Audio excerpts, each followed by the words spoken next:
How's it going, everybody? This is Dusty with Chasing the Pack, episode 3, with Dusty and Brian. And this week Hey, is everybody. the good, the good, the bad, and the ugly future. This is talking about college recruiting. So Brian is the assistant coach at University of Tampa. He is the recruiting coach, correct? Yes, the recruiting coordinator. That's me. Yes. Sorry, official term, recruiting coordinator. I am the official volunteer recruiting coordinator. Okay, recognize. You best recognize. So he's got a couple of topics that he's going to go over. I'll ask a couple of questions along the way. My coaching in college is zero. Um, but with timing, I have been around colleges all over the country. So I do have a couple of questions here. But Brian, why don't you go ahead and take it off with the first topic? Well, awesome. Hey, everybody. I hope you guys are having a great week so far. Thanks for having me again, Dusty. Another episode. Look forward to. And this one, obviously, being so hands-on for me, I definitely have a lot to say. So we're gonna try and keep it all streamlined and condensed. But just a little bit of background about me. So my recruiting sort of experience started when I was coaching at Plant High School in Tampa. I was there for 3 years, and we had 5 kids go on to run in college. Three at the Division 1 level, and quite a bit of success came out of that. And that was kind of my first uh, instance of being involved with college coaches and having a chance to talk to them and see what they were doing and how they were recruiting. Shortly after that, I coached at Weber International University in the absolute middle of nowhere in Babson Park, Florida, with all 1,100 residents, give or Hey, take. I had several teammates that ran with me that went to Weber. So, There you go. and See, we're from the same area, not the same area, but the same demographic as small town. So yeah, they, it was they like love home for orange them. groves. The orange groves are there. That's what they're there for, man. But yeah, I coached there for 6 months, and very difficult. You know, it's an NAIA program, so it was hard to get a lot of traction. I left to get married, so good enough excuse for me. And then this year they actually shut the program down, the cross country and track programs. So that's kind of unfortunate, but that's kind of where I think we're all headed with all the changes we've seen the last year or so with the roster size limits and the different settlements that have come out of the NCAA. And I think eventually that will trickle down runnonomics is what I call it. Everything trying to trickles down through from the top, Division 1 programs all the way to D3 and NAIA. But um, right now when I think about recruiting and just in the sport, I think about the best recruiters at the college level and what they're doing, and some of the guys that I've been around and just sort of been able to witness. Coach Pig at UNF comes to mind. He's done a great job with that program, and I mean they get guys every year that some of them are elite, but a lot of them are, just great high school runners, and they turn them into top notch athletes. And I talked to somebody today actually who ran at Florida who said of everybody he's seen coaching that he thought Coach Pig had done the best job coaching and recruiting of all the coaches in Florida, which I think speaks a lot to what he's done up there. Someone that I've been more hands on with, Coach Josh Heyman. He's actually in Delaware now. He's was at the University of Louisiana Monroe when I was coaching at Plant, and then actually went to a junior college after he got his master's degree, and just builds programs everywhere he goes. He just kind of goes from one college to the next, sort of moving up, and has done great stuff. He was at Mercer for a hot minute, I think like 5 or 6 years, and did a great job there, kind of jump starting that. And then in our conference, So hold on 1 second. yeah, So Coach Pig, just to kind of tie things together, my boss Scott Peters at Half Mile Timing ran for Coach Pig when he was a grad assist coach at the University of Florida. Before he wow, went to Missouri, before he came back to UF, and then or after he went back to UF, then he was at Georgia, then he went to UNF. And so I've known him since he was at Florida and Georgia and UNF. And like you said, one of the best recruiting coaches he's great. ever. No, he's So, awesome, awesome guy too. But yeah, sorry. no, he's crushed it. He's Yeah. crushed it. I mean, and I didn't know his background that extensively, so it's awesome that you input that because I just know him from UNF. That's Right. my sort of like my lifetime experience that he was in UNF. I forgot he was even at Georgia, but Yeah. Yeah. And he was there for a couple of years in the SEC, back in the SEC after he was at Florida. So yeah, but he does a lot with a little. Yes, yes, he does. He always has. And again, that program has, is top tier now. I mean, they're always competing in the South region. I think they're top 5 or top 10 every year. So he's done great stuff. Um, so yeah, I think about those two, and then in our own conference and the Sunshine State Conference, I think about Matt from Florida Southern. He's constantly got guys that are 17 minutes, 16:30, and I think you shared it on Run Florida. Their chart from where they had been in high school was recent. It was Right. like they were all like 17-minute to 16:30 guys. Now they're 14:50, 14:30. So it's Right. just crazy He to see he that. finds the diamonds in the rough to bring up to Florida Southern. Yes, absolutely. It's a big pain in our neck. Yeah, big thorn in our side, big time. But I say all that because I don't know, Dusty, what your thoughts are, what your experience is with recruiters, but we're again with all the changes going on that we've seen in the last year or so. Do you think in your timing experience, obviously it's different, but it's still very relevant. Do you think that it will become more difficult for some of these smaller programs to recruit, not just in Florida, but outside of Florida with all the transferring going around? What do you think about that? I think the higher levels will be more difficult. I think the lower levels possibly will be about the same, just because there's so many kids that want to run in college. You Yep. can always find those kids. Yep. So, and there's a lot of kids, the top tier kids, they may move around, but I feel like in cross country, you have a little bit more loyalty to a coach. So if a coach moves, the athlete may move. But if the coach is still there, like if that's a good fit when you're there, I think they stay.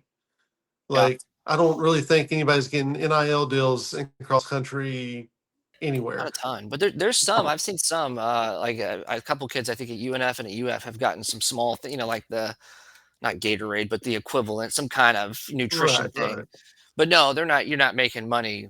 You're probably not getting rich running cross country in college. No, now I mean, there's a couple of female athletes that are probably getting like modeling and IL deals, but I Sure. don't see that for the guys as much. Um, but I think there's things out there. It's going to be interesting to see how it all kind of pans out because it's still so new. And it starts up top usually with football and then moves its Yep. way down. It's 100%. You got Livy Dunn with gymnastics, and gymnastics isn't like a widely watched sport, but Yep. she's done amazing with the NIL. A lot of it is kind of modeling. So I mean, like I said, for the female athletes, I can see where they can use that to their advantage. Um, and the male athletes probably can too. There's probably opportunities out there. They just got to find them. So, Yeah. but as far as the lower levels, I think it's going to be okay. But again, I'm not in it as much as you are. So where are you at with that? Well, I think, man, like when you think about it as a whole, just all the changes. I mean, I've talked to several different people, a couple of different coaches at some, Power Four schools that have said that they can't take anybody that's not sub 410 and not sub 910, which is crazy because these are not programs that are, and these are incoming freshmen we're talking about, high school seniors. These are not programs that have been historically successful. I mean, if you look at um, most of the teams in Florida, I think this year turned over almost all of their rosters. I mean, I can think of one off the bat that turned over everybody except one guy, one returning freshman for From transfers. I was gonna say from Yeah, transferring. they cut everybody. I Okay. mean, They cut everybody or the people just transferred? no, they cut everybody. I got you. I Was there think a new coach come in or same no, coach? same coach, So he's same just coaches. cleaning house, starting over. Well, it's because of the transferring. Or So they.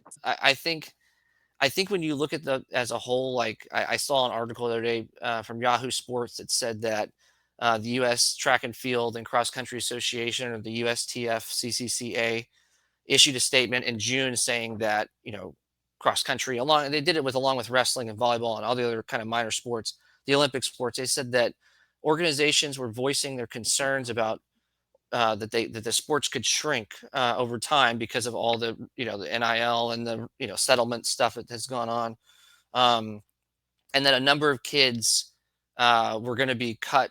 And I saw a number that said 15,000 NCAA athletes were on the cutting board across all sports, which I don't know the number of how many NCAA athletes there are in the whole country, but I'm thinking that's a significant number. And I think when you're seeing these teams cut five, six, seven, eight guys, and then getting another five, six, seven, eight guys. It's kind of wild to see.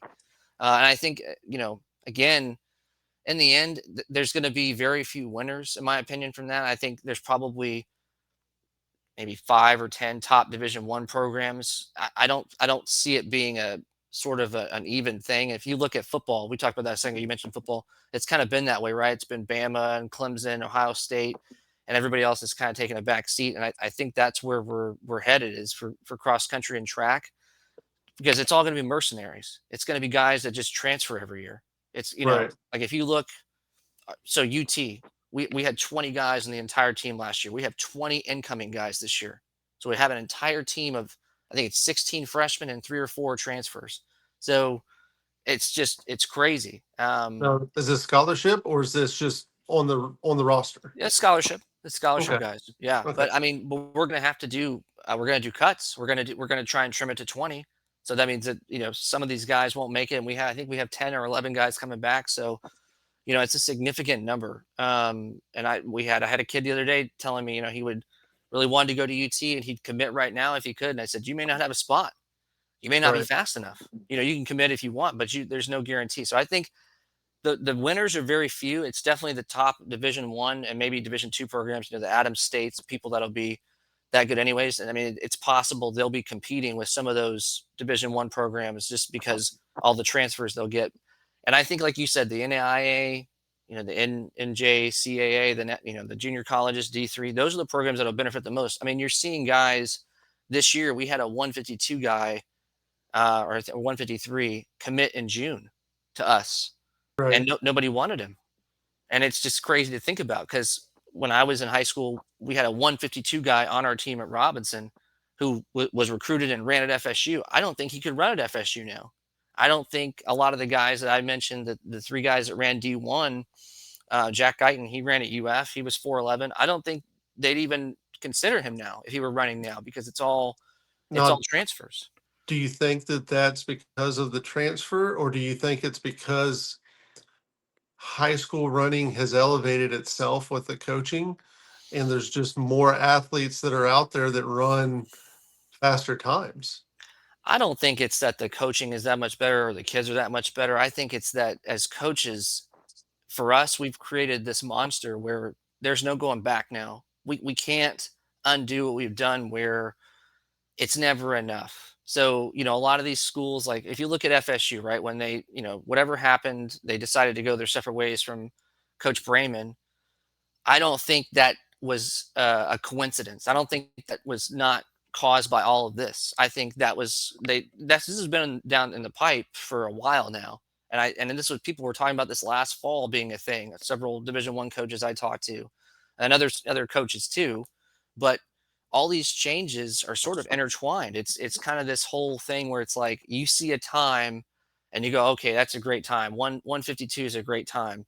Well, 152 now doesn't get you anything. It doesn't get you a Right. spot. It doesn't. Maybe you run D2. And then again, we've seen this, and I get it if your grades aren't very good. We had a couple of those this year where they were 155 guys or whatever, and like, okay, they have bad GPA, so they can't get in.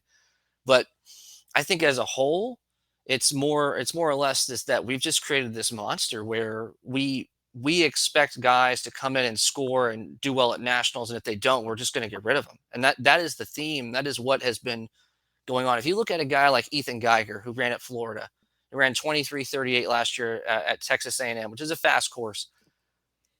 He had some interest from some other schools, some Division 1 schools, but inevitably he just decided to go to Texas and he's just going to go to school. He's not going to Right. run there. They didn't have room for him. He didn't have a lot of eligibility left, but I think that's what you're seeing is it's more this mercenary thing. My understanding is that UF only has one incoming freshman for cross country, and he's mainly an 800 guy. So I think that's you're going to see. And again, the losers, I mean, everyone else, all these kids that you would normally get, like especially like at UT, we're looking at the 920 guys now. We used to get 940, 950 guys and develop them. And again, I think that's the problem. 3 to 5 years down the line, will there be any programs that actually have a culture, or will it just be everybody transferring every year, Division 2 to Division 1? I don't think you're going to see a lot of freshmen unless they're absolute studs being able to compete at that level. Um, I think you're right temporarily. I think in the long run, like I said, this is all still very new and it's kind of trickling down to cross country. Sure. So I think in the long run, there's going to be changes. Like the NCAA will come out with changes because they'll see that, it's working for, your major income sports, but it's not working for your non-income revenue generating sports. Because their goal isn't to get rid of student athletes. Their goal is to keep the student athletes. Otherwise, they don't have a job. So, I mean, there'll probably be things coming down the pipe to change. We just haven't seen that yet because the trickle down effect is just now happening. Sure. Sure. I mean, and it's possible too. I will say this. The one thing that comes to my mind, I've heard this a couple of times now from different people, that it used to be, you'd have transfers maybe, and then you'd have like your, high school runners, elite or great, whatever it is, some version of that. Now, what my understanding is, you're seeing international runners, you're Right. seeing people, brand new people in the transfer portal, which is different. It's not just transfers. You're seeing new people. Then you've got your holdovers in the transfer portal that haven't been picked up yet. Then you've got your elite tier of high school runner, and then you have your 949. So you're talking about they're the fifth rung now. And that's like a kind of across the board thing. And I think when that happens, you're not developing talent like you were. You're just, again, you're getting guys from year to year transferring. And I don't know long term, like you said, I mean, who knows? Maybe the NCAA steps in and they figure out a way to sort it out. But Well, I and I see that also probably more with your D1 coaches at your bigger conferences because job security there is 100% based off performance, oh, of just course. like, Oh yeah. football, basketball, baseball. So with cross country, track and field, like those D1 schools, that's their job to feed their family and be secure. So Oh they yeah. have to do that. They have to get top talent, and it's there's no loyalty there. No. Whereas, NAIA, like you say, in was it NCJAA, Yeah. that's The the junior junior college. college stuff. Yeah, I Yep. can never remember the order of Yeah. the It's letters, it's weird. but the junior colleges essentially, those coaches, they're not. Most of them are probably stipends. They're not even like a full time job. Sure. So they're going to go after kids that they can develop still. So, like you said, the lower tier will become faster, I think, and those schools will still be, loyal to their athletes and the athletes can stay and, finish out with a degree in one location instead of having to bounce around like the Sure. others. Yeah, I mean, and it's possible that happens. I just have a feeling that we're not going to see that. We're not going to see guys getting developed like they were. And again, a lot of these programs, the culture is just going to be, year to year, just getting transfers. And I think in the long run, in my opinion, the talent level and the abilities of everybody, whatever that we've built it up to be now, I mean, maybe it hasn't peaked and maybe it's close, but I do think that you start to see a gradual downturn as the years kind of go on, as it just becomes more and more, uh, unless it gets, the ship gets righted, more transfers, more people year to year doing that. And I think the one thing I really want to say is that we've really sold this thing as coaches in the last really 20 years or so. I don't know if it was, also when you were in high school or not, but mental health is a big thing now, right? Like kids' mental Right. health. We know it's fragile, and especially social media and things ever changing. And I just think that we've hyped that up and we've made it a big deal, and now we've created this thing where all these people are getting cut. And I can't think in my mind how that's really good for the athletes. I know what you're saying too, like the coaches, they got to feed themselves. I 100% get that. The families, they got to feed themselves. But how in the long run is that good for the kids that we're supposed to be serving? And I can't find a rationale where it is. And I can't see where that's going to pan out and be something that we've pushed and promoted. And now we're not really backing it up. We're sort of just like, well, the rules have changed, so you have to go. And I think that's going to have a negative impact on mental health, in my opinion. But Right. Right. Well, do you have a solution to offer for any of this? I have no solution as of right now. I mean, I've just, again, like you've taken all this in. I think, like I said though, and we talked about this earlier. There's no going back. Like there's no way to just undo this. I mean, football is king. Football changed everything with the different roster sizes and the scholarships, and it's trickled its way. Runonomics, trickleonomics. is down to us. And at this point, again, I think everyone has pretty much just assimilated to it and said this is the way it's going to be, and we're going to cut our teams down. And the SEC was like 45 is still too much for track sizes. We're going to 35, and just insanity where it's like your whole team's gonna they want their whole team to basically score at nationals is the way it comes across in the SEC. So I don't think it's sustainable long term. And again, I think if everything does sort of fall off in 5 years, and there's only like a handful of elite programs at Division 1 and maybe Division 2 level, then they'll have to figure out something. Again, the NAIA and Division 3 and junior colleges will probably get the most kickback from that and have the most benefit. But again, I don't know how sustainable that is long term. But we'll see. I mean, I it's going to be interesting for sure. All right. Well, sounds intense. But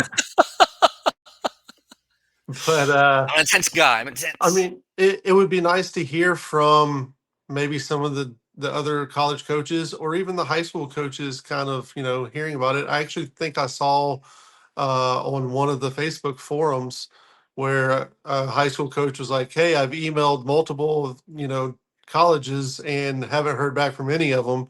Yep. And I saw a slew of Florida, D2, junior college, NAI schools saying, "Hey, here's my email me, we'll take them." So I mean, those are reaching out, Sure. but there's got to be a solution for it. I agree with you. The mental health part of it for the athletes is probably a struggle. 20 years ago when I was being recruited, it was kind of, you got a letter, you didn't. The coach kind of talked to you, you didn't. Of course. Luckily, I graduated before social media.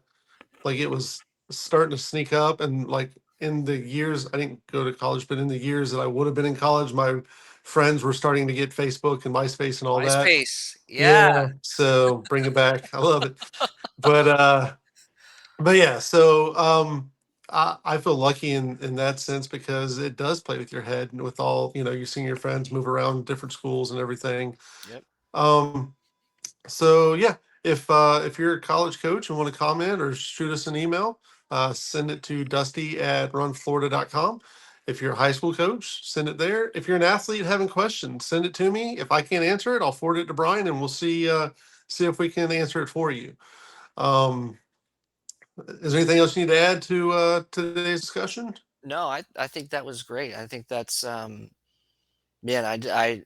I really appreciate it. I really appreciate being able to share my thoughts on that, and you kicking it back with me, Dusty, as always. Yeah, no problem. No problem. If everybody would though, after this video, if you go to our YouTube channel, Run Florida, and subscribe to our channel, like the video. Like it, baby. Also, that's right. Also check out our other social media platforms. We have Instagram. If you send me anything on any of our social media, I'll post it to Instagram and it automatically goes to the front page of our website. We're on Facebook, we're on X, and we also have TikTok. So go like all of them. It's a full-time job just keeping up with social media on top of doing this and putting on cross-country meets. The logos in the bottom right-hand corner, those are events that we will be at this year. We have all of them locked in that we'll be at. We'll be selling t-shirts, and we even have these new bib pins things. I don't know if you can see those or not. Ooh, But fancy. yeah, real fancy. So no more stick yourself with a pin. No more putting holes in the jersey. No, I like it. So I like it.